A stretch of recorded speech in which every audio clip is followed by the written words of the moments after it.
Tragedia. Zagrałem najgorszy turniej od wielu lat. Dzień dobry moi drodzy, jak co niedzielę o godzinie 12 i jak co czwartek o godzinie 19 witam was w nowym materiale na kanale Warcaby.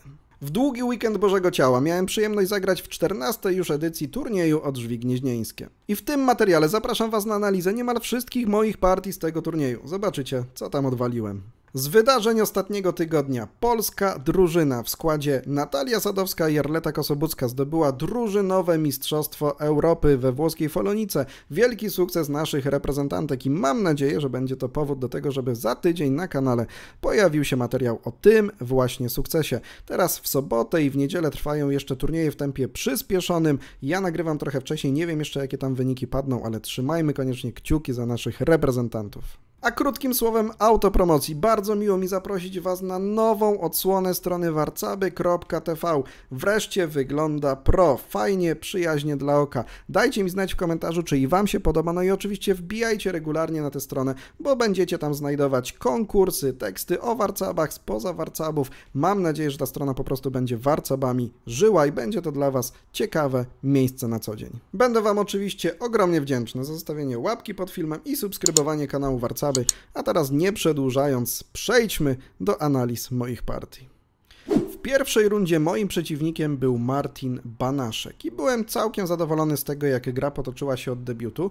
Udało mi się ustawić tak zwaną podkowę, czyli formację tych 5 kamieni, które mają za zadanie podchwycać, okrążać jego centralnego piona 28. Tutaj wielkie znaczenie ma fakt, że to ja kontroluję pole 27 i nie patrząc na tempa, nie jest moim zadaniem ani chęcią wejść do klasyki 18-23, tylko bardziej skupiać się wokół pola 22. I teraz, kiedy mój rozwój został całkowicie zakończony, to właśnie to posunięcie wykonuje 18 na 22. Mój przeciwnik, trochę zakleszczony w swoim centrum, ma problem z wyborem kolejnego posunięcia. No nie można grać ani 44, 39, ani 42, 38 z uwagi na różnorakie groźby 24, 29. I Martin zdecydował się zagrać 44 na 40, po którym to ruchu mam bardzo ładny forcing na to, żeby sprowadzać tę partię do wygranej. Zachęcam was do spauzowania materiału i znalezienia najlepszego ruchu samodzielnie. Otóż zagrałem 14 na 20 i grożę poniekąd zejściem na 25, gdyby Martin na przykład gdzieś zablokował sobie skrzydło ruchem 40-34, no to wtedy mogę je wiązać. Nie chcąc tego zrobić, zszedł dosyć szybko 30 na 25. Dosyć lekkomyślnie, pewnie na pierwszy rzut oka, wygląda na to, że to białe mogą wygrać po moim zejściu 9-14, bo mają kombinację. Oddają 2 piony, 3 i biorą 3 na pole od damki, z wygraną oczywiście pozycją. Natomiast wiadomo, że na coś takiego raczej bym nie wpadł i miałem przygotowaną niespodziankę. Otóż to ja oddaję więcej pionów Martinowi. Gram 13 na 18, biję 3, jego pion 12 ląduje między moimi kamieniami. To jest bardzo często wykorzystywana idea kombinacyjnie w warcabach każdych. 24-29, w ten sposób sekwencją bicia wyciągam kamienia z 38, a teraz wykorzystuję tego 12, rozsuwam swojego piona 21 na 26 i ląduję na damce. Oczywiście nie mogę bić na 47, bo ta damka by była szybko zniszczona 1 za 1 ruchem 43-38. Biję na pole 49. To jeszcze nie jest oczywista pozycja do wygrania, chociaż komputer pokazuje -2 przewagi u mnie, 6 na 8. Różnie może być, na pewno przeciwnik będzie próbował ustawiać różne pętle. No i takim ruchem, który mógłby się narzucać, który Martin też zagrał, jest 29-23. Gdzieś jakieś łapki z 42-38, zmuszając mnie do bicia 3 kamieni, łapiąc moją damkę, ale ja w odpowiedzi przychodzę na drugą stronę przekątnej czwórnika na pole 16. No i teraz sam grożę takim oddaniem 26-31, bo coś musi biały zagrać i gdyby zagrał coś w stylu 40-34, no to objazd dookoła planszy, bo damka potrafi być w końcówkach i nie tylko w końcówkach aż tak silna. Nie chcąc na to wpaść i chcąc usunąć tę groźbę, Martin wymienia 36-31, bicie, a to już mi daje bardzo fajny, forsowny sposób zakończenia tej partii. Atakuje piona 24 od tyłu, atak damką od tyłu to bardzo skuteczne narzędzie w końcówkach, więc zawsze patrzcie na takie możliwości. Pion 24-19 odchodzi i ja atakuję 9-13. No i gdyby mój przeciwnik odszedł na 14, to ja po prostu znów damką od tyłu atakuję, tylko tym razem nie jednego, a 2 2 piony. Wobec tego Martin zagrał 40 na 34. Bicie, atak, a ja teraz już policzony miałem wszystko do końca, sprowadzam damkę na 32, oddaję jednego piona, biorę 2, no i takie 3 na 4 to już dosyć prosto prowadzi do wygranej. Martin zagrał 48-43, a ja teraz przeprowadzam moją damkę na bardzo aktywne pole 38, gdzie kontroluję dwie przekątne, odcinając piony przeciwnika po obu stronach i za 3 ruchy dosłownie Martin tę partię poddaje. Druga runda to pojedynek raczej bez historii z Mateuszem Wysokińskim, ale muszę tego młodego zawodnika bardzo pochwalić, dlatego że w ostatnich latach praktycznie na każdym turnieju, gdzie grałem, to miałem przyjemność z nim grać i wygrywałem dosyć łatwo kolejne partie, ale w tym roku widać, jak bardzo się on rozwinął. Bardzo dojrzale, cierpliwie gra tym razem w warcaby. Mam nadzieję, że to efekt treningów kadry narodowej. Partia zakończyła się remisem jak najbardziej zasłużonym dla Mateusza. Nawet były takie momenty, gdzie to on jeszcze mógł trochę więcej presji na mnie wywierać, ale ostatecznie wrzuciłem partię na komputer. No nic szczególnego się tam nie działo, więc nie będę wam tej partii pokazywał. Natomiast w trzeciej rundzie przegrałem. Mimo tego, że próbowałem za wszelką cenę wygrać, grałem z Sylwestrem Flisikowskim, czyli zasłużonym trenerem, sędzią, no i ojcem między innymi Arlety i Agaty Flisikowskich, teraz już Arlety Kosobuckiej. W pewnym momencie partia sprowadziła się do takiej oto pozycji. Nie patrząc na to, że brakuje mi kamienia 9, brałem tempa do przodu, próbowałem rozwijać swoją pozycję tak, żeby w pewnym momencie z tej klasyki, która teraz na partii, na planszy widnieje, wyjść do centrum. No i uznałem, że ten moment jest dobry. Wymieniłem 17-22 z biciem na 21 z różnymi groźbami na większość. 23-28 to też był cel zwolnienia mojego piona 12. Gdyby teraz przeciwnik grał coś w stylu 31-26, to właśnie dzięki większości bicia by takiego piona stracił. Musiałby bić 2, ja biję 3, on bije 1, ja biję 1, no i jestem zadowolony. W związku z tym Sylwek szukał alternatywy, no i padło na posunięcie bardzo ciekawe, mianowicie wyjście 27-22. No i jest tutaj zastawione po prostu pełno kombinacji. Na przykład, no nie mogę w żaden sposób wychodzić 8-12, bo tutaj oddaje Sylwek 3 piony, sprowadza mojego na 34 i ląduje sam pole od damki na 9. No i takie kombinacje układają się po wielu różnych ruchach, dlatego zdecydowałem się spokojnie czekać, no bo ten pion, nawet jeżeli nie uda mi się go zabrać, to koniec końców może mi posłużyć do tego, że ja go wymienię 11-17, zyskam wiele temp bijąc do przodu i będę dalej atakował w centrum. Czekam 21-26, podobnie robi Sylwek. Znów różne groźby kombinacyjne albo wymian nie pozwalają mi na zajęcie pola 12, gram 3-9, no i po jego 46-41 jeszcze raz czekam 20-24. I teraz, kiedy zmusiłem go do wykonania posunięcia 40-35, no bo przecież ta kolumna 14, 19, 23 działa, nie można grać ani na 33, ani na 34, bo różne groźby z wykorzystaniem piona 23 stoją. Po tym zejściu bandowym już wymieniam 11-17, łapię te tempa do przodu. Sylwek zagrywa 41-37 i tu chyba nie widział mojego posunięcia 17-21. Na pierwszy rzut oka wydawać by się mogło, że będzie mógł przejąć kontrolę nad polem 27 i próbować sprowadzić tę partię z powrotem do klasyki, co widać, kiedy ma mniej tempy, byłoby dla niego korzystnym, ale po wyjściu 36-31 nie zauważył pewnie tej wymiany mojego wbicia na 28.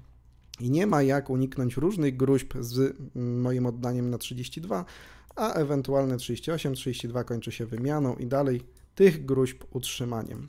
Więc byłem przekonany, że mój plan w miarę wypalił i mogę przechodzić do ofensywy. Sylwek gra 38-33, no ja teraz nie chcąc mu dać zaraz wyjść 36-31 w kierunku 27, wymieniam, zajmuję centralne pole 27. No i Sylwek gra 42-38, chcąc zaatakować i mnie odrzucić. Patrząc teraz na moją pozycję, no mam więcej pionów po lewej stronie, mniej po prawej. I zużyłem tu naprawdę sporo czasu, szukając szans na to, żeby tę partię wygrać. Jeżeli bym utrzymał kontrolę nad polem klinowym 27, to byłyby ku temu naprawdę duże szanse. Zagrałem 13-18, Sylwek atakuje. I tutaj nie byłem w stanie się doliczyć takiego wariantu, który faktycznie pozwoliłby mi utrzymać kontrolę po prawej stronie.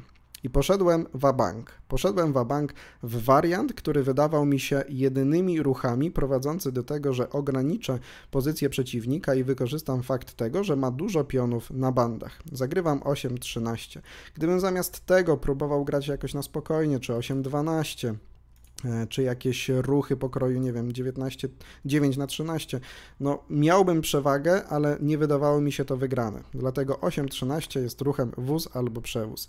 Musi Sylwek teraz powalczyć o kontrolę na tym swoim długim skrzydle, czyli gdzieś o te pola 32-27, zagrywa 38-32, no i ja gram 17-21 i wiecie, no, klapki na oczach, wyliczony wcześniej wariant, wydawało mi się, że jest wszystko dobrze i idę po prostu jak w dym. Sylwek zagrywa 33-28, no i ja pewny wariantu, który wcześniej wyliczyłem, 24-29, no bo przecież za chwilę będę groził wejściem na 33, no i wszystko wygląda dobrze. A Sylwek zagrywa 44-40, nie przejmując się zupełnie tym moim wejściem w bramkę na 33. Co ja przeoczyłem?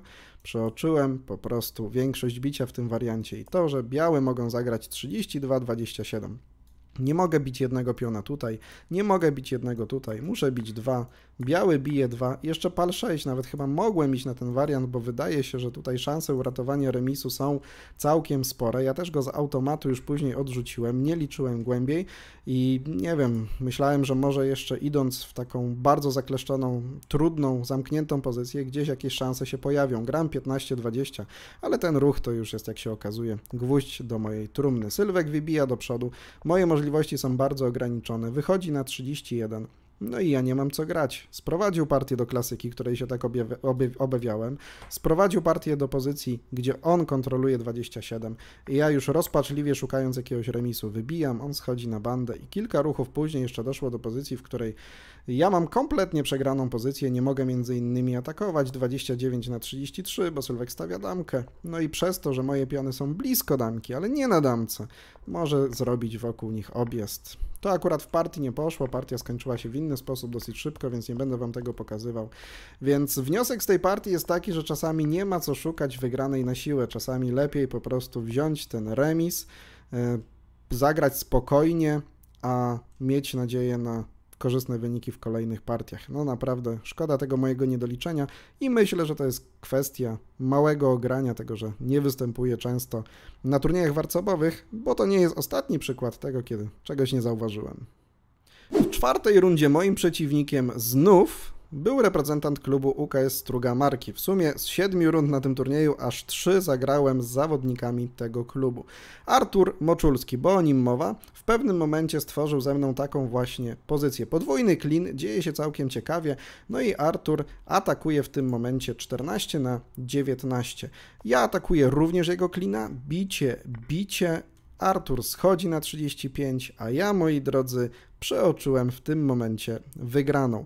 Zachęcam was do samodzielnego znalezienia, jak tutaj białymi mogłem wygrać. Co najlepsze, ja oczywiście bardzo dobrze znam tę ideę, znam ten sposób na wygrywanie partii, a nie mam pojęcia, co sprawiło, że ja tego nie znalazłem. Co więcej, nawet się nie pochylałem nad tym ruchem, żeby próbować w ten sposób przeciwnika zaskoczyć. No cóż, brak ogrania. Kolejny raz. Zagrałem 21/16, tymczasem można było wyjść 29/23 z piękną większościową groźbą 23/18, której mój przeciwnik nie byłby w stanie uniknąć, bowiem gdyby nawet próbował zasłaniać się jakoś 13-18, ja odbijam z powrotem na to samo pole i teraz nawet jakieś zejścia 11-16 kończą się tym, że ja większościowo 23-18 oddaję 2 piony, wyrywam 12 i sam ląduję na damce z absolutnie wygraną pozycją. Przeoczyłem taki sposób na zwycięstwo w tej partii, no i koniec końców skończyła się ona remisem. Kojarzenie w tym turnieju też nie było dla mnie najbardziej przychylne, bo mając relatywnie mało punktów, trafiałem na całkiem solidnych przeciwników z tych grup punktowych. Runda 5, pojedynek z legendarnym Kepso, którego znacie dobrze z kanału Warcaby, Jakub Stacewicz. Partię grałem w dosyć prosty sposób, starając się wygrywać tempa i chcąc koniec końców przejść do ataku w centrum. No i całkiem udało się to zrealizować. Doszło do takiej właśnie pozycji, w której po raz pierwszy dosyć mocno się pomyliłem, bo mogłem wybrać lepszy plan niż ten, który zagrałem w partii. W partii poszło 22-27, co zaraz zobaczycie, a mogłem zagrać 23-28 i już teraz ustawić kolumnę z wierzchołkiem na 28 i groźbą na 33. Nie doliczyłem się tego lub właściwie nie zauważyłem, że bardzo utrudni to przeciwnikowi rozwój po mojej lewej stronie i gdzieś przesuwanie się w kierunku 29-24. Bo gdyby teraz mój przeciwnik chciał zagrać 29-24 z opcją wybicia 34-30, co nomen omen poszło w partii, mógłbym zagrać 18-23 i teraz tej wymiany 34-30 nie ma, bo jest groźba, niespodzianka 23-29, bicie i bicie dwóch na damkę. Innym sposobem rozwoju w tej pozycji byłoby zablokowanie 38-33, ale teraz już w żaden sposób po wyjściu na 24 nie będzie można wybić 34-30, bo znów zwolni się pole 39, ja pobiję na damkę. No i tutaj komputer pokazuje bardzo dużą przewagę po mojej stronie, być może nawet wygraną. Nie zauważyłem tego wariantu, zagrałem 22-27, co pozwoliło Kubie wyjść na 24. No i kilka ruchów później znów dochodzi do takiej pozycji, w której mogłem zagrać lepszy wariant. I to akurat Kuba w partii od razu zaznaczył i miał rację. 43-39 mogłem, moi drodzy, wyjść 22-28 i okazuje się, że jak wejdziemy w kalkulację tej pozycji, to bardzo istotny problem mają białe z uwagi na to, że u czarnych stoi taka niespodzianka za chwilkę. Oczywiście widziałem tę ideę w partii, natomiast nie mogłem się doliczyć na tyle, żeby ona była dla mnie skuteczna. Oddanie jednego piona i zaatakowanie dwóch, gdzie nie ma żadnych większości pozwalających białym jeszcze tę partię uratować. No niestety. Zamiast tego zagrałem 23-28, no i pozycja jest remisowa. Jeszcze teraz w tym wariancie, gdzie ja zagrywam 27-32, nie widziałem tego, że po zejściu 47-41 ja nie mogę zagrać poświęcenia piona i wymiany, dlatego że przeciwnik odda jednego, odda drugiego, pobije jednego. Dziura kolejna w obliczeniu. Po prostu nie widziałem oddania tych dwóch pionów. Myślałem, że to jest wariant wygrywający dla mnie. Więc nie decydując się na to, poszedłem na ostatni wariant, który mógł mi jeszcze dać nadzieję do zwycięstwa. 9-14. Po krótkim podsunięciu pionów Kuba musi poświęcić i iść do damki, a wychodzę 25-30. I gdyby teraz Kuba zagrał spokojnie 19-13, to nawet w tym wariancie, gdzie ja mam pionka więcej, jego damka może nie jest za bardzo mobilna, bo nie może iść na 3, bo ja od razu stawiam 49 i ta damka jest łapana, musi bić 2, ja damkę zbijam, ale idzie na dwójkę, ja postawię damkę, wyjdzie pionem 30-24, pojawiają się tu opcje wymiany, których ja nie mogę w żaden sposób uniknąć i partia najprawdopodobniej też, mimo mojej lekkiej przewagi, skończyłaby się remisem. Ale nie tylko ja mam zwidy w końcówkach, mój przeciwnik na szczęście również. I w tej pozycji, nie chcąc mi dać tej wymiany 30-34, Kuba Stacewicz odchodzi 33-29. No i to już śmiem twierdzić, że jest pozycją przegraną dla białych. Ja wychodzę 32-38, mam kolumnę i grożę oczywiście 28-33, musi oddać piona, idzie do damki i oddaje jeszcze jednego. Powstaje pozycja 6-3, która, moi drodzy, jest absolutnie wygraną. Problemem było tylko to, że ja na zegarze miałem bodaj około 3 minut na dokończenie tej partii, no i kolejny zwid z mojej strony. Zagrałem 31-37, co jest ruchem remisowym. Mój przeciwnik gra 8-2, atakuje piona, więc ja mam 2 tempa, tylko okazuje się, że jakkolwiek bym próbował iść do damki, to on zawsze potem do stojącej królówki swojej na 35 dokłada oddanie piona 29-23, zbija 2 piony, no i jest remis. No i niestety w takim wypadku byłem zmuszony do tego, żeby pionem 30 odejść na 35, a tutaj przychodzi atak na 13. I ten mój zwid polegał na tym, że ja myślałem, że kiedy zagram 28-32, że on będzie bił tutaj. Ja tę damkę złapię, no i te 2 ostatnie piony ideami z łańcuszka złapię i wygram tę partię. No niestety, tak się nie dzieje, dlatego że damka 13 może bić w drugim kierunku. No i pobiła gdzieś na pole 49, za chwilę partia skończyła się remisem. Mimo tej ciągle drobnej przewagi w końcówce po mojej stronie, bo pionek 29 po prostu idzie do drugiej damki, więc jak sam Kuba mówił, w tej końcówce silnik i jego ocena po prostu skakała jak roller coaster, skończyło się remisem. Ostatniego dnia w przedostatniej rundzie grałem z legendarnym Marcinem Wocialem. No i wreszcie partia, która przebiegła książkowo, wzorowo, od początku do końca zagrana tak, jak ja bym sobie to wyobrażał. Przedstawiłem tę partię też jako wzór gry, planu gry na okrążenie centrum przeciwnika, podchwycenie, podkowę, półklasykę Zbychowi Paklezie na ostatnim treningu w czwartek. Kto nie widział transmisji, to będzie miał okazję w przyszłości to nadrobić na kanale Warcaby, bo jak wiecie, jako naukę planu gry też wyrywki z tych naszych wspólnych nauk wrzucam tutaj na kanał. W tym momencie zagrywam 41-36, Mój przeciwnik ma jeszcze szansę wyjść z pozycji, przełamać ją wymianą 18-22, więc chwilę wcześniej być może dokładniejszym ruchem było zejść już teraz 29-24, natomiast wydawało mi się, że i po tym będę miał bardzo dobrą pozycję, no i najprawdopodobniej ona jest wygrana, co zresztą obrazuje silnik pokazujący ponad piona przewagi po mojej stronie, nawet w tym wariancie z wymianą 18-22. Natomiast Marcin atakuje 17-22, no i teraz dopiero już mając wyliczone to, że mogę zejść na 24, bo przeciwnik nie ma piona na 12, bardzo istotnej kolumny, która mogłaby mi ograniczyć takie właśnie zagrywki. Zszedłem na pole 24 i zaraz się ustawia mnogość różnego rodzaju forcingów, kombinacji, gruźb, no i powinna to spokojnie być wygrana pozycja. Marcin zagrywa 11-17, no i teraz potężny ruch, 30-25, można powiedzieć, drugi z rzędu do forcingu, zostawiający groźby wszędzie, gdzie się da.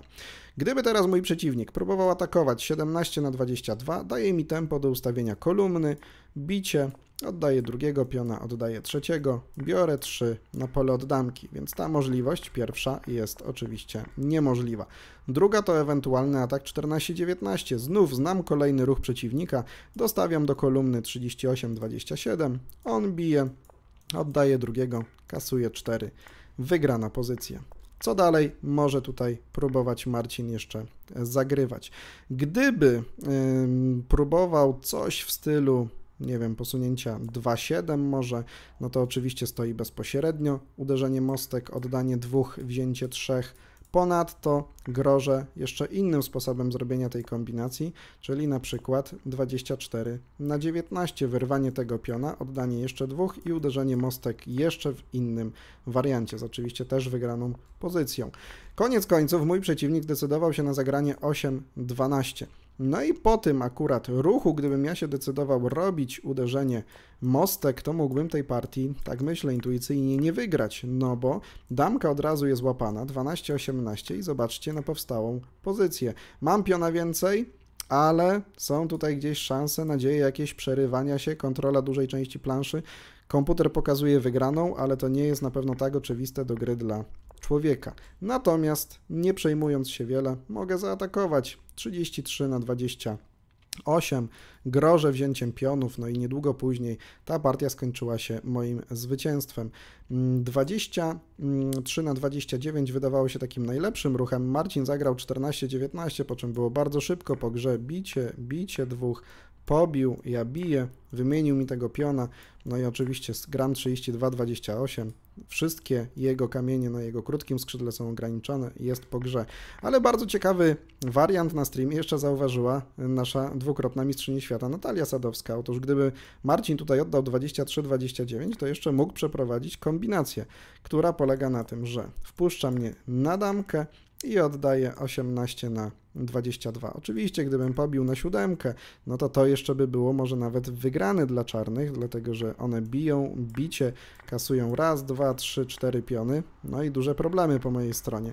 Natomiast jeżeli bym pobił spokojnie na 9, oddanie jeszcze jednego piona, oczywiście kończy partię dosyć szybko, wycofanie 39-33, oddanie jeszcze jednego piona, oddanie jeszcze drugiego, no i oczywiście 5-3 pozamiatane.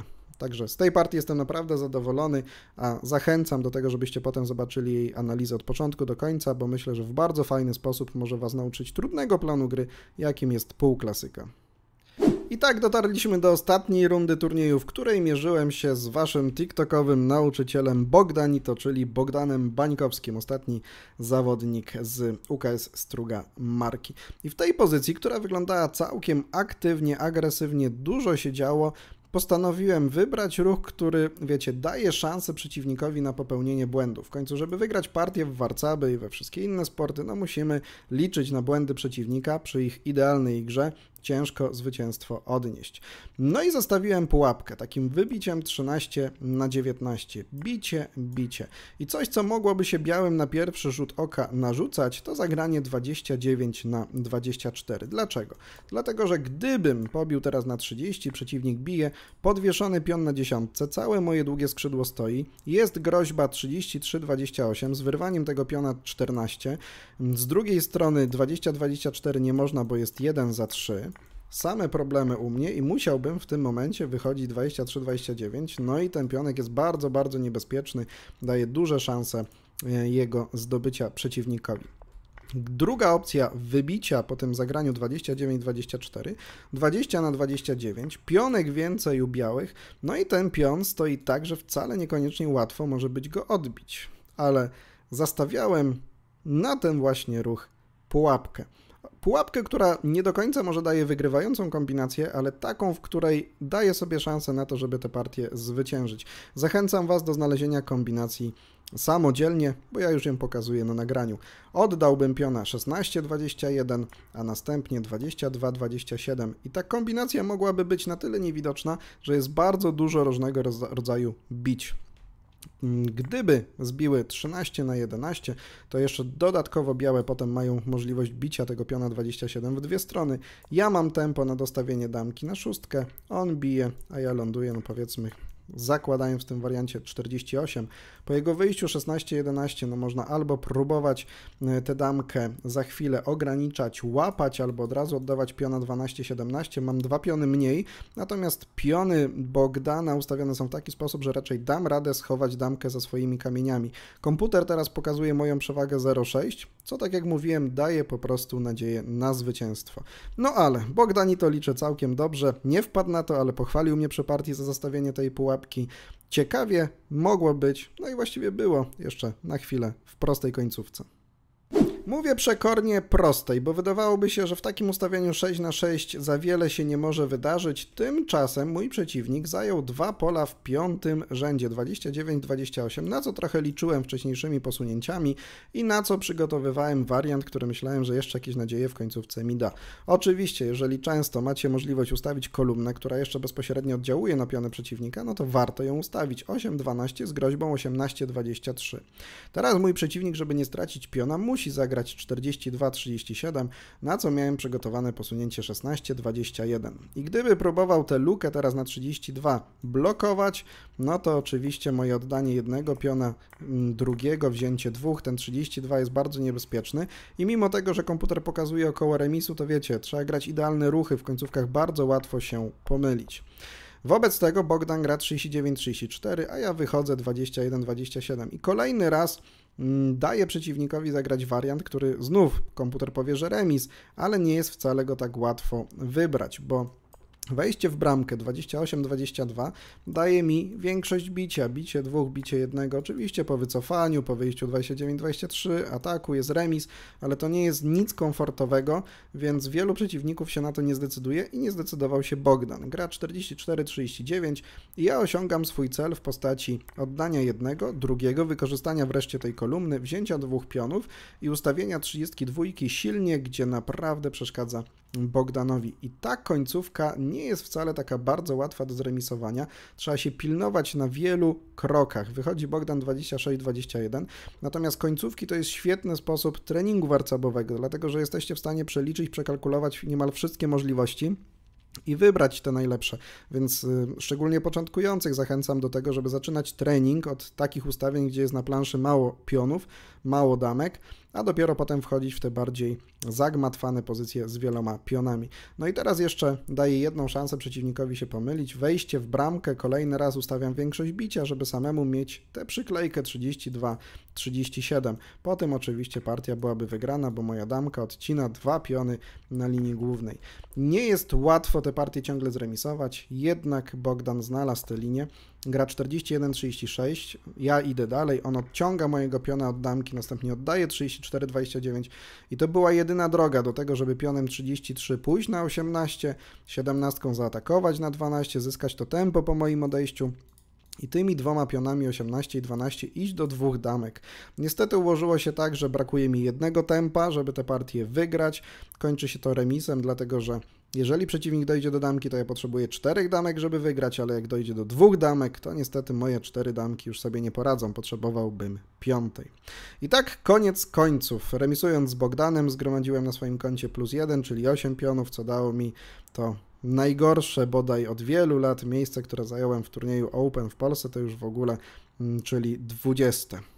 Jestem w miarę zadowolony ze swojej gry, ale jednoznacznie mogę powiedzieć, wniosek jest taki, że nie grając regularnie, nie grając wielu turniejów, nie grając wielu partii, no nie sposób liczyć precyzyjnie. Wiecie, ja też nie odbywam takiego regularnego, codziennego treningu zawodniczego typu rozwiązywanie kombinacji, obliczanie pozycji i tak dalej i to wpływa na jakość moich obliczeń, a potem dzieją się takie babole, więc można mieć wielką wiedzę, ale jeżeli się nie praktykuje, to ten poziom jest po prostu średni. Może nawet powiedziałbym mizerny. Mam nadzieję, że Wy będziecie trenowali, praktykowali dużo i takich luk w obliczaniu w Waszych partiach nie będzie. Też mam nadzieję, że przyjemnie Wam się oglądało przykłady, analizy moich partii i do zobaczenia na kolejnym turnieju. Dziękuję za oglądanie materiału do końca. Pamiętajcie o łapce w górę pod filmem i subskrypcji kanału Warcaby. Zapraszam Was jeszcze raz bardzo serdecznie na nową stronę warcaby.tv. Zaglądajcie tam regularnie, bo będzie się działo.